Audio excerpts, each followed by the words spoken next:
Hello to all YouTubers. How you guys doing? This is good old Grandmouse Revan here, and you're watching the Anonymous Liberty Media here on YouTube. It is Tech News Friday. Tech News Friday. Okay, here's a story. California should provide public access to police body cam footage. Okay. These days, more police officers are using body-worn cameras, or BWCs. That's why it's more important than ever we have clear guidelines around the public's right to access those police recordings. To that ends, EFF is supporting PDF AB 748. A bill currently pending in California legislature that would mandate public access to police recordings of so-called critical incidents. In 2015, following high-speed police shooting of civilians, a survey found that 95% of large police departments were planning to use them in the future. Body-worn cameras can serve a valuable function in increasing police accountability without proper policing policies, though they can also be used to surveil people who interact with police, or those who may be aware that filming is taking place. BWCs can't function as a proper police accountability tool unless the public has a clear right of access to the police videos and recordings. Now, sometimes people would go and file for a Freedom of Information Act on file a FOIA request to get, say, police records, like accountability, like documents, like the docket number, in a court thing,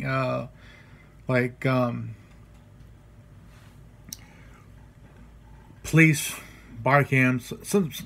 Most of the time, departments like LAPD, Fresno PD, Chicago PD, NYPD, Tacoma, San Antonio, Fullerton will not give you a copy of the police body cam or the dash cam, because most of the time, or half the time, they would just erase it or edit it to say the cop's ass.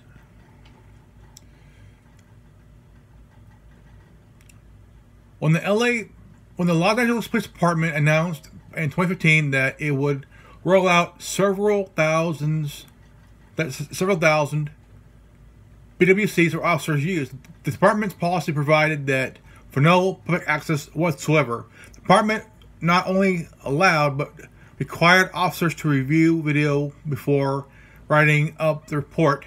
The review took place even before officers provided initial statements to investigators in cases where they are accused of misconduct. The LAPD policies were so poor that they urged the Department of Justice not to fund the city's BWC experiment. Earlier this year, the LAPD made a major change in its policy, and now California is setting to follow suit with AB 748. AB 748 generally requires public access to videos or audio recording related to a critical incident, which is defined as an officer use of force or a legal or policy violation. Police can withhold recordings related to an active investigation, but only for 45 days. After the time period, the agency must disclose a recordings unless it can prove by clear and convincing evidence that the disclosure would interfere with the investigation. The bill is a good start, but not a complete solution for police BWC policies, local agencies can and should go further.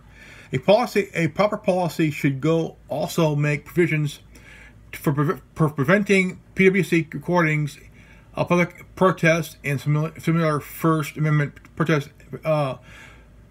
First Amendment protected activity. Not allowing officers to view footage before writing the reports, and discipline officers who do not use their cameras to record when they should be. Finally, a BDC policy should allow all police use of cameras, not just critical incident defined in AB 748. We are supporting AB 748 in a first step in the right direction and hope that California legislature passes it on the coming months. The proposed law will serve as a critical for public access to police recordings and prevent the kind of no disclosure policies that were until recent in Los Angeles. About time.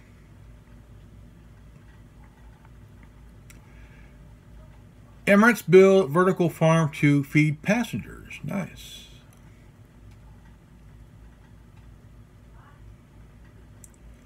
I gotta really have a thought on that though.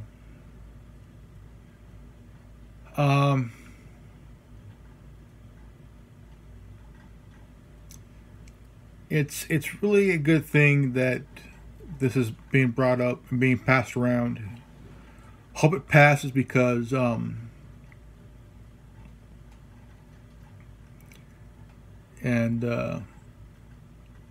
about time. Second story. This is for all you Apple fans. Apple fans are returning their new MacBook Pros that cost a minimum of $2,800 US dollars because they can't reach the advertised speed. Wow. You'll have to put a brand spanking new 2018 MacBook Pro with Intel's Core i9 processor in a freezer to get the advertiser 2.9 gigahertz speed. At least that's what David Lee from the David 2D YouTube channel did to get most of out of his. Before Lee put in the freezer, the 2018 Mac Pro with the Core i9 processor actually performed worse than the 2017 Mac Pro running a Core i7.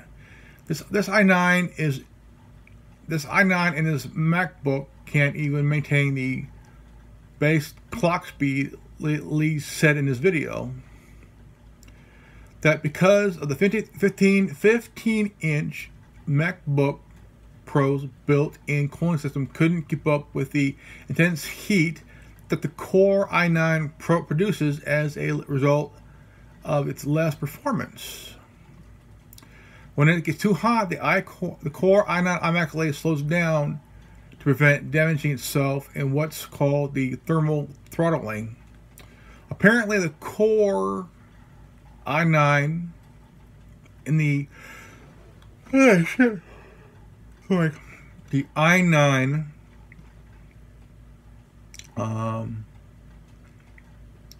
let's see here, MacBook Pro in a freezer. Let's see here. Okay. Help cool it down the processor enough to reach high speeds without thermal throttling. They compared the Core i9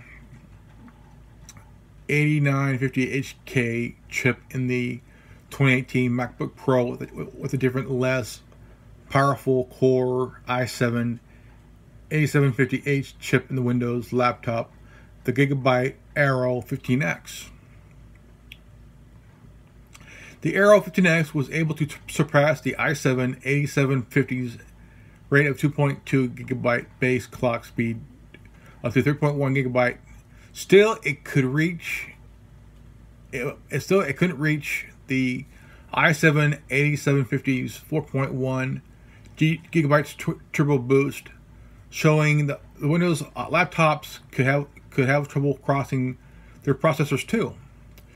Summing it all up, it looks like if Apple slapped a Core i9 into a MacBook Pro design that was never meant to support such power and heat. Yeah. Yes. Okay.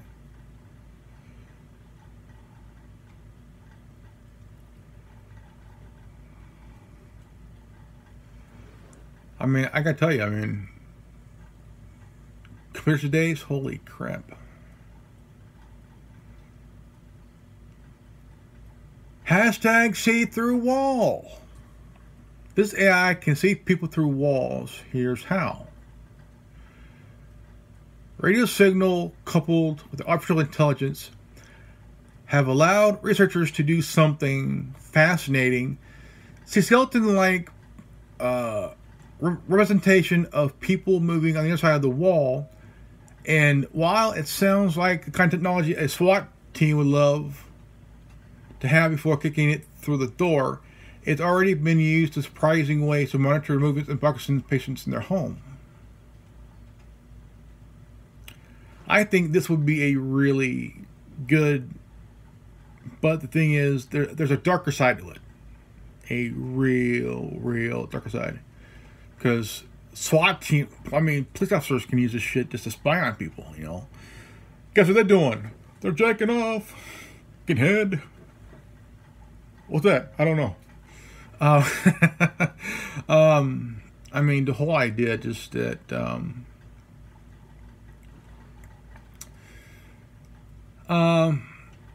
interest in the type of technology dates back decades. See, Diana Katabi, senior researcher on the project, a professor of electrical engineering and computer science at MIT. There's a big project by DARPA to try to detect people through walls and use wireless signals.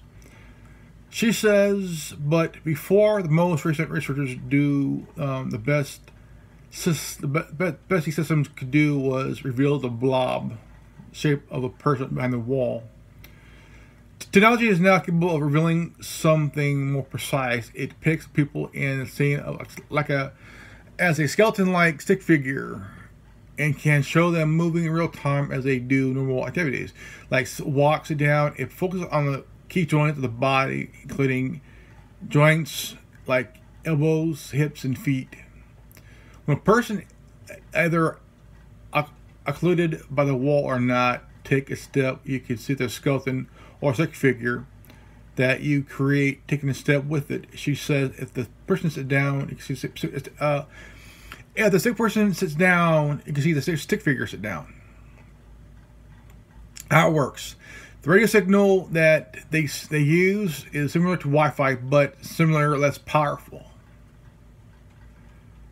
Substantially less powerful. The system works because the radio waves can penetrate objects like a wall and bounces off the human body, which is mostly water. No friend of radio wave penetration.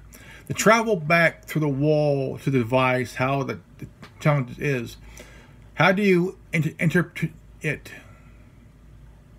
How you interpret it? Kabi says, that's where AI comes into play, especially a machine learning tool called a neural network. The way that artificial intelligence researchers train a neural network, which can deduce its own rules from data in order to learn. It's by feeding it automated information. It is process called supervised learning. What to teach itself a self-driving car when a traffic light looks like? Show it image that includes traffic lights and alternate them to show the AI where the image of the light is. Neural network is commonly used to interpret pages and images but can also be used to carry out complex tasks like translate one language to another, or even generate new text by imitating data is given. But in the case they have problems. Nobody can take a wireless signal and label it where the head is and where the points are. Stuff like that, she says. In other words, labeling an image is easy. Labeling radio waves data that's bouncing off the person is not so much. The solution, just a training period, was to complete just a couple of the radio of the camera, and then label the image the camera create to help the neural network correlate the activity. This had to be done without the wall, so the camera could actually see. We used those labels from the camera, she says, along with wireless signal that happened concurrently, and we used them for training. After the training, we were surprised to discover that even though the system had only been trained with the people visual but not isolated, it could detect people who were hidden. It was able to see and create the stick figure of the human behind the wall, she says, although it never saw such thing during training. Not only that, it can even tell people apart by the gait, G-A-I-T. With the help of another neural network, the system could see examples of people walking. Then later, in a new instance involving the same people, identify individuals with an accuracy of more than 83%, even through wall. How will it be used? The researchers have already started using the system in a small study with Parkinson's patients by putting the device in the patient's home. They are monitored their movements in a comfortable setting without using cameras. In a sense, it is less invasive way to learning about someone's body movement than traditional video that would be. The study involved 7 people and last 80 weeks. The result had a high correlation with the standard questionnaire used to evaluate the patient, Katabi says. Also, it revealed additional info about the quality of life of a Parkinson's patient and the behavior and functions stated. The Michael J. Fox Foundation is funding research. Monitoring patients like this could help avoid the white coat syndrome. Katabi says when patients act differently in front of the doctors during the occasional visit, all of these raise privacy issues, but Katabi says it's not meant to be used by people without their consent. Okay, that's a good thing, but what if that was given to law enforcement? I mean, that could be given to law enforcement. I mean, imagine you're having a nice, quiet night at home, you and your spouse, and then all of a sudden, you never know, somebody might be like, wow, they're really going at it.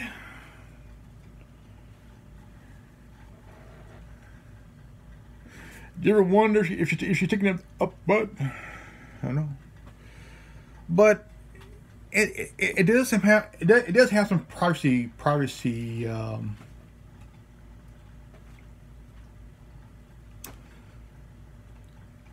issues. So I mean you got to think here that just because you have this let me see here.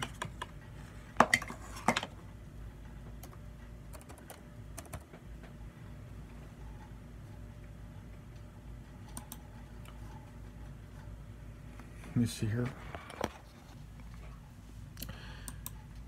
I'm actually going to jump off my computer. Well, the thing is, the privacy issue is that it does have some issues. I mean, we're like, what is that? We're about privacy. Okay, privacy. privacy issue is a very big issue here. I mean, you need, like, okay, well, technology like that can be very helpful, but also dangerous. See, every technology has its good and bad side. You know, and some things that can be worried about. I mean, you could really be worried about, and it's like the new cars, all computerized, all computerized. I mean, you could be driving this bad boy here. This is a Ford F-150, my favorite truck. And what the technology of the GPS shed. I mean, Ford has people working on it, kind of like OnStar, but it's more, they keep track. I can understand if you're lost, everything else, but even if you're not lost, you know, they collect your timely travel, how many miles you drove, how far you went, how many miles per day, how many miles per week, per month, per year. It is a nerve-wracking issue, and it is really messed up because OnStar, you could be driving a Chevy HHR, for example, with OnStar, and you decide to say, well, I'm going to turn off OnStar. I don't really need it. I'm good. Do you think you really turned off OnStar? No. But the fact is, there are many possibilities that you think, okay, well, if this AI thing will help people with Parkinson's, maybe it'll help. But law enforcement would love to get their hand on it. Invade someone's privacy.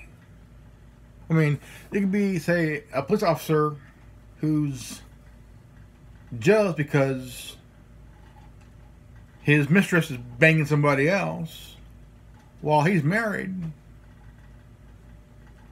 Kind of like a jealousy thing.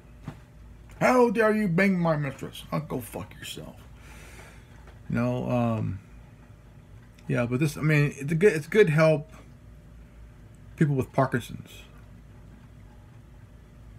So, it's a pretty good thing. So, all right, ladies and gentlemen, it's that hour, and I want to thank you guys for watching. And if you got this transmission, you are the resistance. This is good old Grandmaster Revenair. And please leave a like, subscribe, comment below, and don't forget to hit the bell for notification for future videos to come. And remember, knowledge is free. If you don't like it, go fuck yourself. Peace out. Raven out.